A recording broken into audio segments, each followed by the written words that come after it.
이거를 왜 내가 이렇게 업무를 처리했을까? 이거는 분명히 내가 좀 실수한 것 같은데? 라고 생각이 드는 부분도 분명히 있습니다. 물론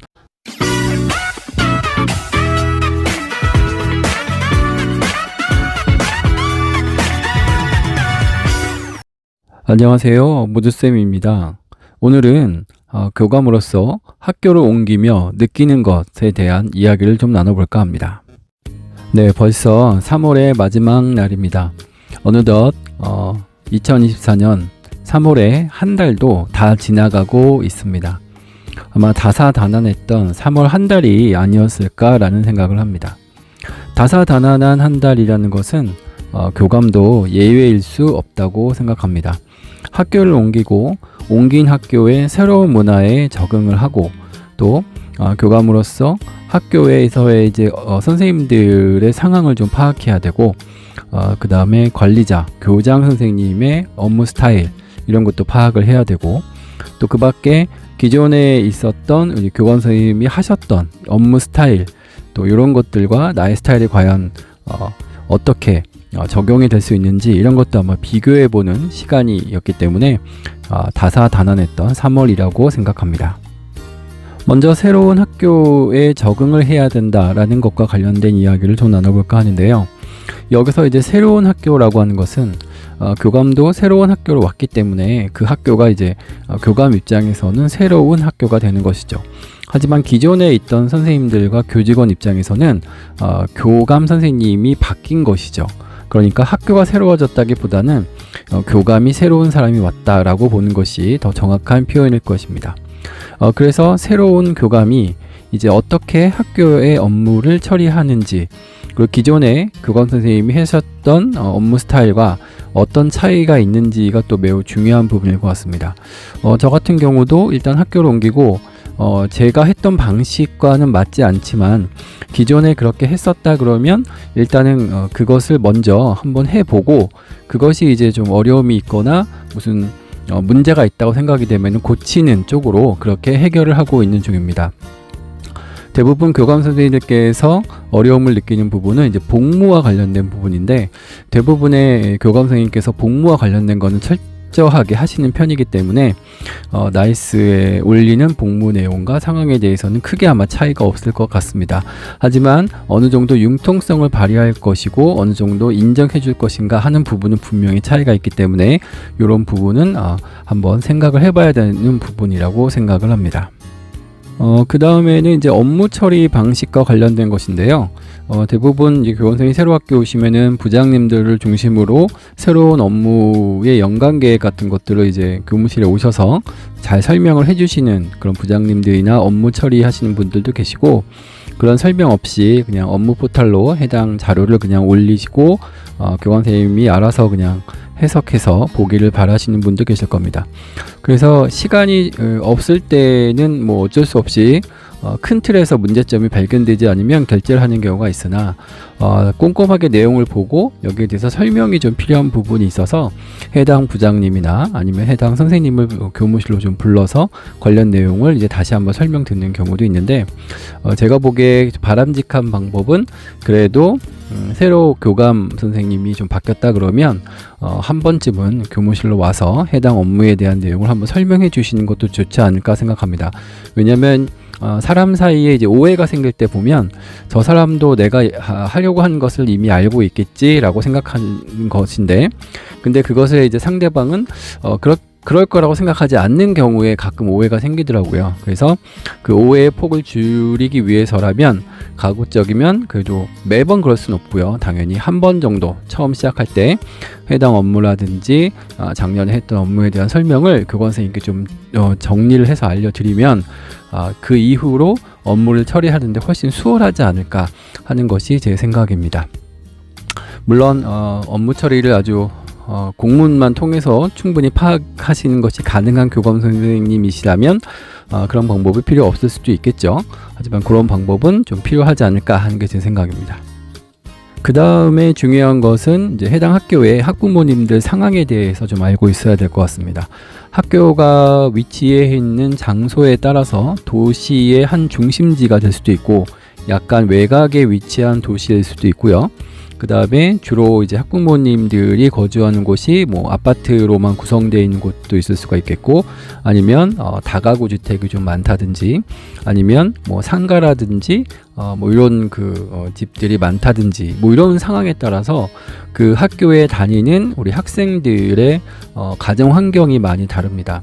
이제 가정 환경이 많이 다르다 그러면 결국은 학교도 사회의 한 모습을 반영할 수밖에 없는 부분이기 때문에 학교에 따라서는 이제 그 각종 민원들이 이제 들어올 때 그 민원의 내용들이 많이 달라질 수가 있습니다. 그리고 학교 폭력이 좀 자주 일어나는 학교일 수도 있고요.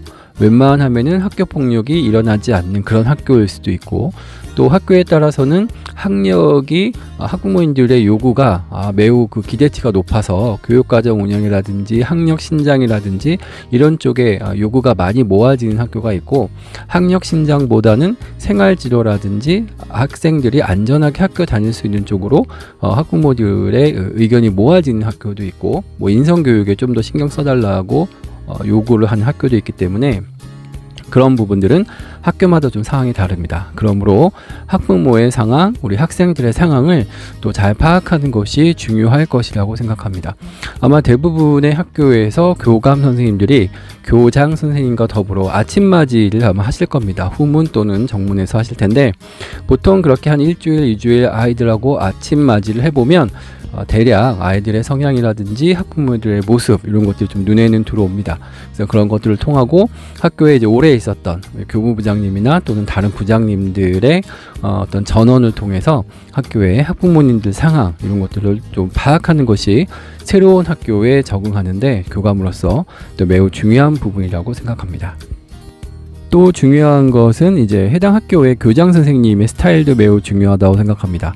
근데 교장 선생님에 따라서는 뭐 한 6개월 남아서 이제 정년퇴임을 하시거나 또는 1년 남으시거나, 아니면 그 학교에서 좀 오래 계시다가 다른 학교로 또 가셔야 되는 교장 선생님, 그런 그 교장 선생님의 처한 현실에 따라서 갖고 계시는 학교 경영관도 많이 다를 수 있다라고 생각합니다.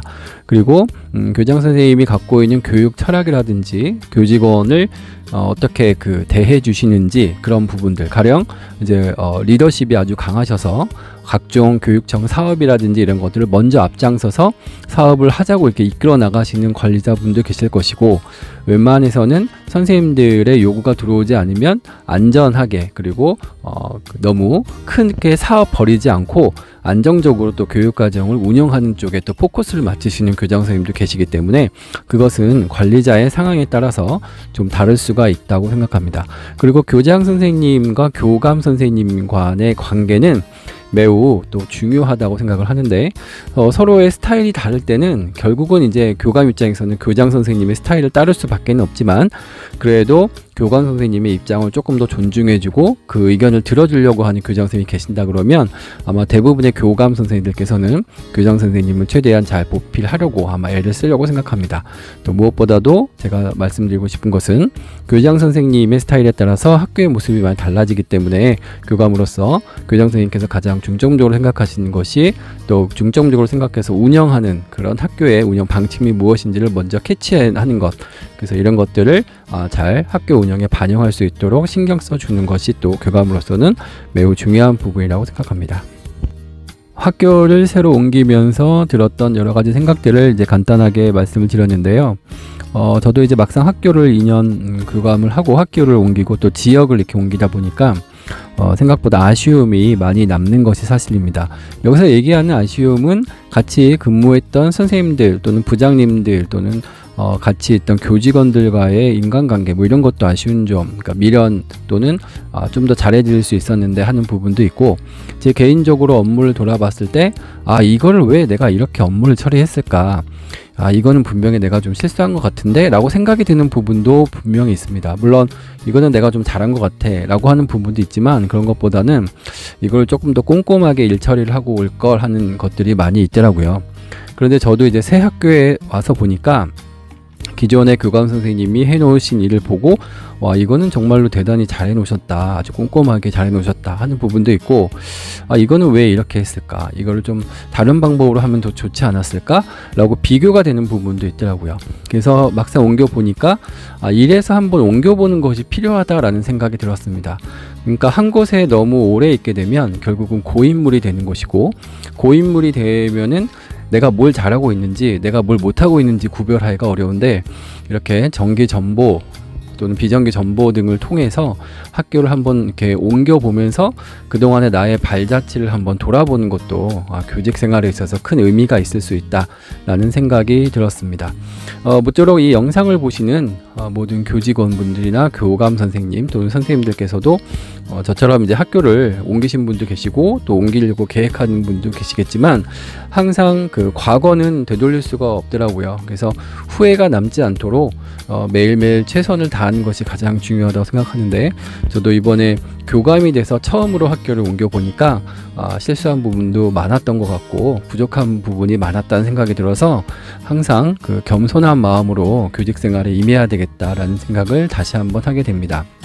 항상 내가 이 정도면 충분하지, 이 정도면 내가 많이 알고 있어 라고 생각할 때 항상 문제가 생기고 오해가 생기고 어려움이 생긴다는 것을 돌이켜보면서 하루하루 좀 겸손하게, 그리고 늘 배운다는 그런 자세로 살아가야 되겠다라는 생각을 합니다.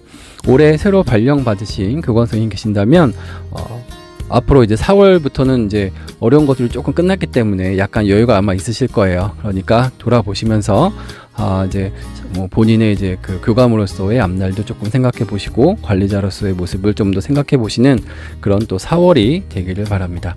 무엇보다도 항상 건강에 주의하시고 저를 비롯해서 하루하루 최선을 다하는 그런 모습으로 학교에 임했으면 좋겠다라는 생각을 해보면서 두서없이 제 영상을 여기서 마무리 짓도록 하겠습니다.